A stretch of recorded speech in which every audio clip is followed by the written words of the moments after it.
Hello students, welcome to institute of Indian softwares. मैं Vipin. C language के video series में आज हम पढ़ेंगे पार्ट 41 मैक्रोज विद आर्गुमेंट्स। लेकिन ये पार्ट स्टार्ट करने से पहले मैं आपको बता दूं कि इसके पहले पार्ट में यानी कि पार्ट 40 में हमने सिंपल मैक्रो को कवर किया था। तो अगर अभी तक आपने उस पार्ट को नहीं देखा है तो पहले आप उस पार्ट को देखिए। आपको लिंक नीचे डिस्क्रिप्शन में या ऊपर आई बटन में मिल जाएगी। और वो पार्ट खत्म होने के बाद आप इस पार्ट को देखिए ताकि ये पार्ट भी आपको अच्छी तरह से समझ में आ जाए। तो चलिए स्टार्ट करते और देखते हैं कि मैक्रोज विद आर्गुमेंट्स में क्या है। तो मैं आपको पहले एक डेफिनेशन बताता हूं। मैक्रोज कैन हैव पैरामीटर और arguments just like a function. जैसे हम सी प्रोग्राम्स में कोई फंक्शन लिखते और उस फंक्शंस को हम जैसे वैल्यू पास करते, सेम उसी तरीके से हम मैक्रोज को भी वैल्यू पास कर सकते। यानी मैक्रोज भी सेम वर्क कर सकता है फंक्शंस की तरह। तो इसके लिए सिंटैक्स क्या है? हमें मैक्रोज की स्टार्टिंग करनी है हैश डिफाइन से। उसके बाद मैक्रो को नाम देना है। मैक्रो का नाम यानी कि वेरिएबल का नाम, और आप उसे कुछ भी नाम दे सकते हैं। आप अपना खुद का भी नाम दिया तो भी चलता है। और उसके बाद अगर आपको उस मैक्रो को कुछ पैरामीटर पास करने तो ब्रैकेट में आप उसे पैरामीटर पास कर सकते हैं, अनलिमिटेड पैरामीटर्स, उसे कोई भी रिस्ट्रिक्शंस नहीं है। तो जब भी आप किसी मैक्रो को पैरामीटर्स या आर्गुमेंट्स पास करेंगे तब हम उसे कहेंगे मैक्रोज विद आर्गुमेंट्स। अब मैं आपको इस सिंटैक्स का यूज करके एक एग्जांपल दिखाता हूं। पहले हम प्रोग्राम को समझेंगे और बाद में उस प्रोग्राम को मैं आपको टर्बो सी में भी रन करके दिखाऊंगा। तो चलिए मैं प्रोग्राम्स को ओपन करता हूं। ठीक है, तो मैंने प्रोग्राम को ओपन किया है। अब मैं आपको इसको स्टेप बाय इस प्रोग्राम का आपको मैं स्टेप बाय स्टेप एग्जीक्यूशन बताऊंगा, और एग्जीक्यूशन होने के बाद हम इसे टर्बो सी में भी एग्जीक्यूट करेंगे। तो देखिए हमने क्या किया, यहाँ पर एक हैश डिफाइन, एक मैक्रो डिफाइन किया। मैक्रो को नाम दिया SQR और उसे ब्रैकेट में एक पैरामीटर पास किया x नाम का। और उस मैक्रो को एक्सपेंशंस में हमने लिखा है x इंटू एक्स। अगर आपने पहला पार्ट देखा है तो आप यहाँ पर समझ हो चुके होंगे कि ये जो SQR x जो है इसे हम कहते हैं मैक्रो टेम्पलेट्स। टेक्निकल टर्म्स में इसे हम कहते हैं मैक्रो टेम्पलेट्स। और उसकी जो वैल्यू होती है तो उस वैल्यू को हम कहते हैं मैक्रो एक्सपेंशन। आप उसे मैक्रो एक्सपेंशन भी कह सकते हैं या फिर मैक्रो डेफिनेशन भी कह सकते हैं। और ब्रैकेट में जो मैक्रो टेम्पलेट्स के ब्रैकेट में आपको जो वेरिएबल दिख रहा है एक्स नाम का, इसे हम कहेंगे आर्गुमेंट्स। यानी कि एसक्यूआर मैक्रो को मैंने एक पैरामीटर पास किया है, एक आर्गुमेंट पास किया है कि जिसे मैंने नाम दिया है एक्स। आप इस तरीके से मैक्रो को कितने भी पैरामीटर पास कर सकते हैं। तो ये था सिंपल मैक्रो का पार्ट। अब हम इसका एग्जीक्यूशन देखेंगे। हमारे प्रोग्राम का एग्जीक्यूशन स्टार्ट होगा वाइड मेन से। उसके बाद एग्जीक्यूट होगा ओपन करली। उसके बाद यहाँ पर एक वेरिएबल डिक्लेयर हुआ होगा रिजल्ट। मैंने एक वेरिएबल डिक्लेयर किया है इंटीजर नाम का कि जिसमें हम रिजल्ट स्टोर करने वाले। इंटीजर रिजल्ट नाम का एक वेरिएबल डिक्लेयर होगा।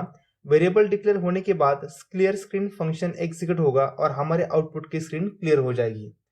और उसके बाद result equal to SQR bracket में 5 ये लाइन एग्जीक्यूट होगी। और इसी लाइन से SQR नाम का मैक्रो कॉल होगा और उसे कितनी वैल्यू पास होगी? 5 वैल्यू। अब इसका एग्जीक्यूशन कैसे होगा?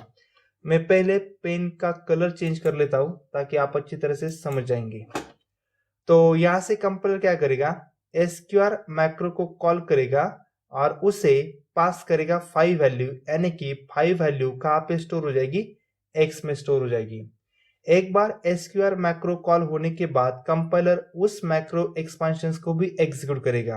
और एग्जीक्यूशंस में क्या होगा? x into x. हमने x में कितनी वैल्यू पास की? 5 वैल्यू। तो यहाँ पर कैलकुलेशन हो जाएगा 5 इंटू 5 जो कितना होगा? 25।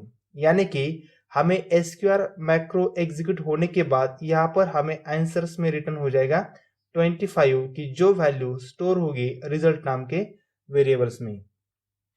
तो अब आप समझ चुके होंगे कि ये प्रोग्राम किसका था। तो ये program simple square value print करने का था। जो भी हम वैल्यू पास करेंगे उस वैल्यू के हमें आउटपुट में स्क्वायर वैल्यू प्रिंट हो जाएगी। जैसे मैंने 5 पास किया था, 5 के एक्सपेंशन में 5 इंटू 5 25 होगा और 25 वैल्यू हमें रिटर्न होकर रिजल्ट नाम के वेरिएबल्स में स्टोर हो जाएगी। स्टोर होने के बाद नेक्स्ट लाइन एग्जीक्यूट होगी और यहाँ पर हमें स्क्वायर वैल्यू रिजल्ट कितना प्रिंट हो जाएगा 25 और उसके बाद गेट ch एग्जीक्यूट हो जाएगा और हमारे फाइडमेन का करली क्लोज। जैसे ही फाइडमेन का करली क्लोज हो जाएगा वैसे ही कंपाइलर प्रोग्राम का एग्जीक्यूशन भी स्टॉप करेगा। तो मैं अब आपको इस प्रोग्राम को टर्बो सी में रन करके दिखाता हूं और वहां पर हम वैल्यू को भी चेंज करेंगे। तो यहाँ पर मैंने सेम प्रोग्राम ओपन किया है, SQR नाम का मैक्रो है और उसे हमने वैल्यू पास की 5, कंट्रोल F9 तो हमें वैल्यू में आउटपुट में प्रिंट हो जाएगा स्क्वायर वैल्यू 25। अगर मैं वैल्यू को चेंज करूंगा तो भी आउटपुट चेंज हो जाएगा और परफेक्ट आउटपुट प्रिंट हो जाएगा। अब मैं यहाँ पर पास करता हूँ 8, यानी कि कंपाइलर इस लाइन से SQR मैक्रो को कॉल करेगा और उसके ब्रैकेट में कितनी वैल्यू पास करेगा 8 वैल्यू। जैसे ही 8 वैल्यू पास होगी वो स्टोर हो जाएगी X वेरिएबल में। X वेरिएबल्स में 8 वैल्यू आने के बाद उसके एक्सपेंशन में 8 इंटू 8 64 हो जाएगा और वो 64 वैल्यू रिटर्न होके स्टोर हो जाएगी रिजल्ट नाम के वेरिएबल्स में और हमें फाइनली वो वैल्यू प्रिंट हो जाएगी। ठीक है, स्क्वायर वैल्यू 64। तो सिंपल कोड था, आप मैक्रो को कितने भी आर्गुमेंट पास कर सकते हैं और उसके एक्सपेंशन में कौन सा भी कैलकुलेशन कर सकते हैं। अब इसके भी दो रूल्स है, मैं आपको वो भी बताता हूँ। पहला रूल है कि आप जो भी पैरामीटर्स यूज करेंगे, यानी कि आपका मैक्रो का नाम और पैरामीटर्स, इसमें स्पेस अलाउड नहीं है। जैसे कि आप यहाँ पर अगर स्पेस देंगे तो कंपाइलर इस कोड को एग्जीक्यूट नहीं करेगा। ये पहला रूल हुआ, मैक्रो और उसके पैरामीटर्स में स्पेस अलाउड नहीं है। और सेकंड रूल यानी कंपल्सरी नहीं है, लेकिन जो भी आप मैक्रो एक्सपेंशन लिखेंगे उस मैक्रो एक्सपेंशंस को ओपन क्लोज करली ब्रेस भी यूज करते। कंपल्सरी नहीं है लेकिन आपने यूज करना चाहिए। यानी कि यहाँ पर नहीं दिया तो भी आउटपुट में कोई प्रॉब्लम नहीं आने वाला, आपका कोड एग्जीक्यूट हो जाएगा।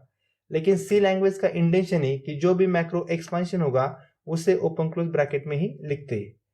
अब ये जो दो रूल है मैं आपको उसे स्लाइड में दिखाता हूं।